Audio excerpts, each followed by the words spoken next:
Welcome এভৰিওয়ান আপোনালোক সকলোকে আমাৰ জ্ঞান তীৰ্থ উইথ সাকসেস ইউটিউব চেনেলৰ নতুন এটা ভিডিঅ'লৈ পুনৰবাৰ স্বাগতম জনাইছোঁ। দিছ ইজ জ্ঞান প্ৰকাশটো জ্ঞান প্ৰকাশৰ সৈতে পোনপটীয়াভাৱে জড়িত হৈ থাকিবলৈ আপোনালোকে আমাৰ ইউটিউব চেনেলটো ছাবস্ক্ৰাইব কৰাৰ লগতে আমাৰ যিটো টেলিগ্ৰাম চেনেল আছে তাতো আপোনালোকে জইন কৰি ল'ব, কাৰণ তাতে ৰেগুলাৰ মক টেষ্ট আৰু PDF নোটসমূহ প্ৰভাইড কৰি থাকোঁ। বাৰু যি নহওক, ভিডিঅ'টোৰ থাম্বনেইল আৰু টাইটেল গমেই পাইছে ভিডিঅ'টো কিহৰ ওপৰত আজি ডিছকাশ্যন কৰিবলৈ আমি গৈ আছোঁ। হয়, কেন্দ্ৰীয় চৰকাৰৰ চাকৰি বিজ্ঞাপন মুকলি হৈছে, যিটো নেকি আপোনালোকে যদি অসমৰ বাহিৰত যদি কাম কৰিব বিচাৰিছে, অসমৰ বাহিৰত যদি জব কৰিব বিচাৰিছে, তেতিয়াহ'লেহে ভিডিঅ'টো চাওক, নহ'লে ভিডিঅ'টো স্কিপ কৰিব পাৰে।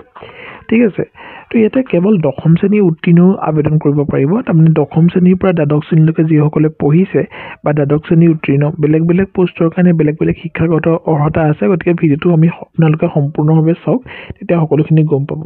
ষ্ট'ৰ কিপাৰ, লাস্কাৰ, ড্ৰাইভাৰ, পিয়ন, বহুখিনি পদ আছে এনেকুৱা ধৰণৰ। গোটেইখিনি আমি ইয়াতে ডিছকাশ্যন কৰিম, ক'ত কিমানটা পদ আছে। ঠিক আছে, আৰু ইয়াতে সিলেকশ্যন প্ৰচিডিউৰটো কেৱল এটা ৰিটেন এক্সাম হ'ব, কেৱল এটাই ৰিটেন এক্সাম হ'ব, যিটো নেকি 80 নম্বৰৰ হ'ব।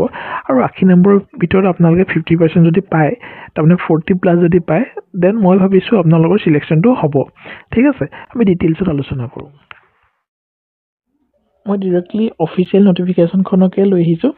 খুব সুন্দৰভাৱে ইয়াতে লিখাই আছে, যিটো নেকি ওলাই আহিছে আপোনালোকৰ ministry of defence, government of ইণ্ডিয়াৰ। তাৰমানে কি হয়, আমাৰ যিটো ইণ্ডিয়ান কোষ্ট গাৰ্ড ৰিজনছ, তো তাৰ পৰা পদসমূহ ইয়াতে মুকলি হৈছে। খুব স্পষ্টভাৱে ইয়াত লিখাই আছে, আপোনালোকে দেখিবই অকণমান মন কৰিলে।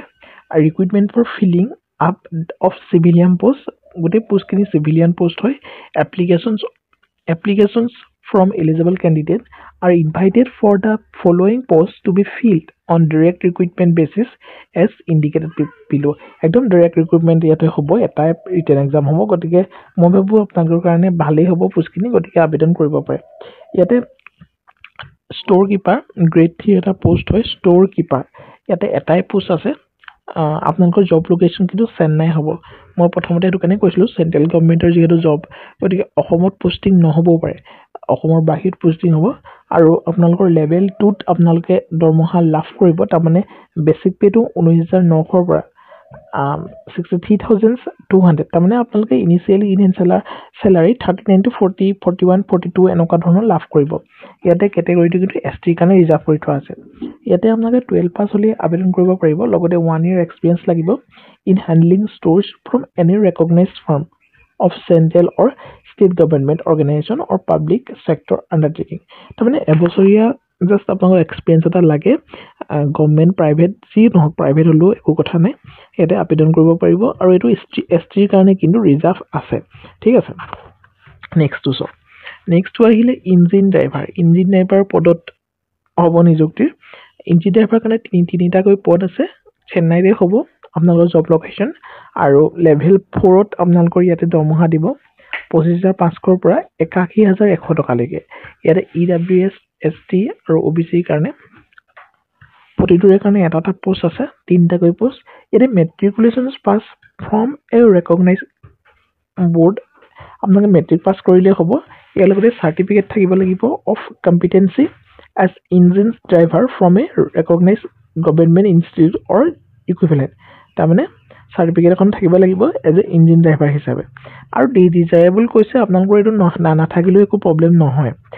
2 বছৰীয়া service as a serang on a vessel of over 400 but horse power. এইটো ইমান ইম্পৰ্টেণ্ট নহয়, ওপৰখিনি যদি মিলিছে, যদি মেট্ৰিক পাছ কৰিছে আপুনি আৰু চাৰ্টিফিকেট যদি আছে engine driver, then you will be eligible. ঠিক আছে, নেক্সট পোষ্টটো হৈছে লাস্কাৰ পোষ্ট। ইয়াতে 2টা পোষ্ট আছে। ইয়াতে আপোনালোকৰ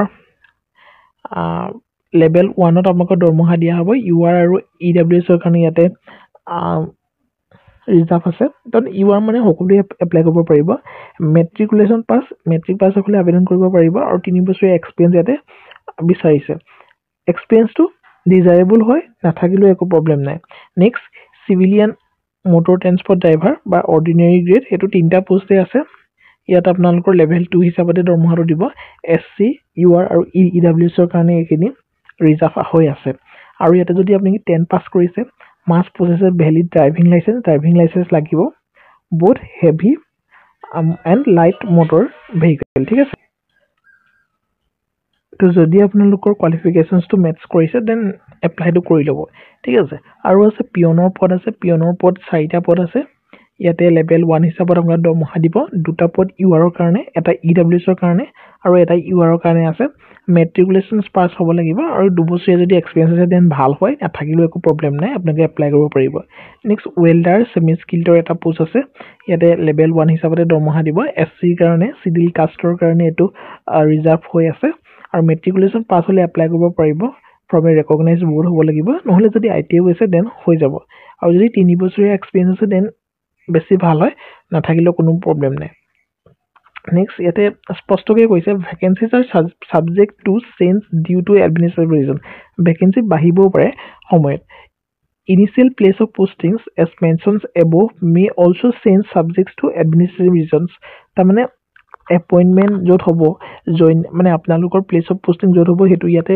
উল্লেখ কৰা আছে কিন্তু তাৰ হলনি বেলেগ ঠাইতো আপোনালোকে এপয়েন্টমেন্ট হ'ব পাৰে বা পৰৱৰ্তী সময়ত ট্ৰান্সফাৰ ল'ব পাৰিব হেতু কথা স্পষ্টকৈ ইয়াতে উল্লেখ কৰিছে ঠিক আছে বাকি এখিনি ফিজিক্যালি ডিসেবিলিটি কথা লিখা আছে পঢ়ি ল'ব একবাৰ ঠিক আছে ইয়াতে এজ লিমিটৰ কথা কৈছে as mentioned in detail advertisements being available in the Indian Coast Guard website গৈ পিনি আপোনালোকে চাব পাৰিব আৰু ইয়াতে how to apply কেনেকৈ ধৰণে এপ্লাই কৰিব স্পষ্টকৈ লিখা আছে how to apply the details of age educational qualifications pro forma for applications and community certificate important instruction etc are available in the Indian Coast Guard websites www.indiancoastguard.gov.in তাতে গুটেখিনি উল্লেখ কৰা আছে এপ্লিকেশন ফৰ্মখনো লাভ কৰিব যদি এপ্লিকেশন ফৰ্মখন লাগে আমাক মেইল কৰিলে হ'ব আমি মেইলটো দি দিম ঠিক আছে the applications with duly affixed self attested color photograph should be accompanied by xerox copies of all the educational technical and experience certificates marksheets caste certificate is prescribed format etc application form kon fill up কৰাৰ লগে লগে তাতে আপোনালোকে নিজৰ photograph এখন paste কৰিব লাগিব coloured হ'ব লাগিব ফটোগ্ৰাফখন ইয়াৰ লগতে এডুকেশনাল কোৱালিফিকেশন সকলো বিলাক ডকুমেন্ট আপোনালোকে ষ্টেপল কৰিব লাগিব তাৰমানে জেৰক্স কপি দিব লাগিব উইথ ইওৰ আপোনালোকৰ সেলফ এটেস্টেড হ'ব লাগিব আপোনাৰ সাইনটো থাকিব লাগিব প্ৰতিখন ডকুমেন্টত এন্ড নেক্সট আপোনালোকে যদি এক্সপেৰিয়েন্স আছে এক্সপেৰিয়েন্সৰ কাগজো দি দিব the duly filled applications with all the request documents should be sent আপোনালোকে এপ্লিকেশন কোড সেন্ড কৰিব এটা মুগা খামত ভৰাই the commander coast guard regions near Nefair bridge Fort St George এটো পোষ্ট কৰিব পাৰিব আপোনালোকে ordinary poster জৰিয়তে within 45 days from the date of publications of the advertisements in the employment news সময় দিছে গতিকে আজি আপোনালোকে পঠাই দিওক poster যোগেদি it is mandatory that the envelope containing the application should be clearly superscribed in bold letters with notation আপোনালোকে যেটো envelope ভিতৰত application খন ভৰাই দিব হে envelope টো লেখা থাকিব লাগিব আপোনালোকে লিখি দিব applications for the post of storekeeper এনেকে ধৰণে লিখি দিব আপোনালোকৰ ক্যাটাগৰীটো ব্ৰেকেটত লিখি দিব যে ইউ আৰ ঠিক আছে storekeeper-টো এসটি কাৰণে আসলে বাৰু যি নহওক ইয়াত দিছে storekeeper engine driver lasker mts peon and drafty welder semi skill and also the category for which they applied for ur aws obc মই যিখিনি কলো সেইখিনি কথা ইয়াত সুন্দৰভাৱে লিখিছে ঠিক আছে next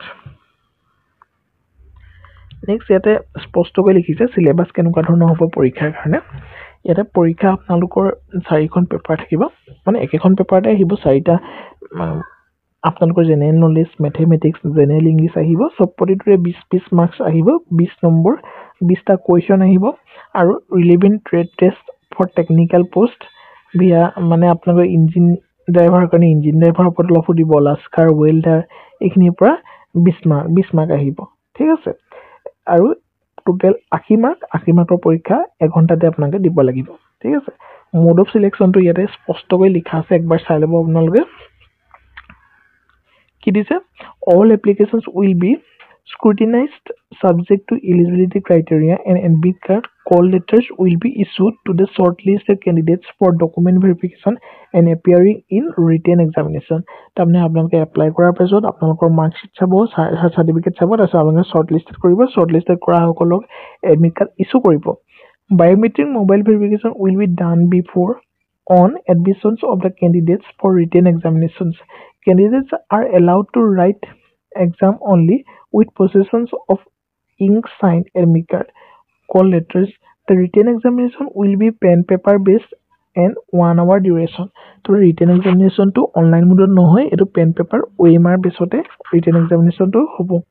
The qualifying marks in written exam is 50%, and the candidates who qualify the written examination are to be shortlisted for the trade test. মই স্পষ্টকৈ কৈছিলোঁ যে 80 ভিতৰত 40ৰ ওপৰত পালে আপোনালোকে কোৱালিফাই হৈ যাব, পাছ কৰি যাব, আৰু ইয়াতে সেইটোৱে লিখিছে 50%টোৱে আপোনালোকৰ কেণ্ডিডেটৰ কোৱালিফাইং মাৰ্কছ হয়। In case of SC/ST candidates, the qualifying marks shall be 45%. SC/ST কাৰণেতো তাতকৈ কম 45% হ'লে আপোনালোকে আবেদন কৰিব পাৰিব। ঠিক আছে, সৰি নেক্সট কৈছে no relaxations in qualifying marks is admissible to OBC and EWS candidate. তো সেইটোৱে next merit list will be prepared strictly based on merit positions as per obtained marks in here written examination marks to ওপৰতে ভিত্তি কৰি merit list প্ৰকাশ কৰা হ'ব। Candidates are advised to visit আপোনালোকে যেটো তেওঁলোকৰ অফিচিয়েল ৱেবছাইটছ indiancoastguard.gov.in এই ৱেবছাইটটো ভিজিট কৰি থাকিব ডেইলি। ঠিক আছে, তো মই জেনেৰেলি যিখিনি ক'বলগীয়া আছিলে মই গোটেইখিনি কৈ দিলোঁ এই ৰিক্ৰুইটমেণ্টৰ ওপৰত। মই ভাবোঁ আপোনালোকৰ কাৰণে ভিডিঅ'টো হেল্পফুল হৈছে, আৰু হেল্পফুল যদি হৈছে বুলি ভাবিছে ডেফিনেটলি চেনেলটো ছাবস্ক্ৰাইব কৰি ৰাখিব। ঠিক আছে।